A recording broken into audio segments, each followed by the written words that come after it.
Alright guys, yeah, it's me again.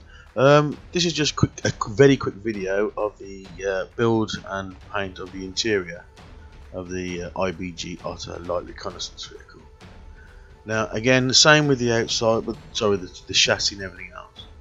The build on this is beautiful. It's brilliantly detailed interior kit. My only bugbear is there's no paint guides or anything for the interior, so it's all a case of having to look up on the internet, find bits and bobs. But as far as the interior builds go, it is absolutely brilliant, really nice. Everything goes together really nice, and everything else. So that's all I've got to say about it, really.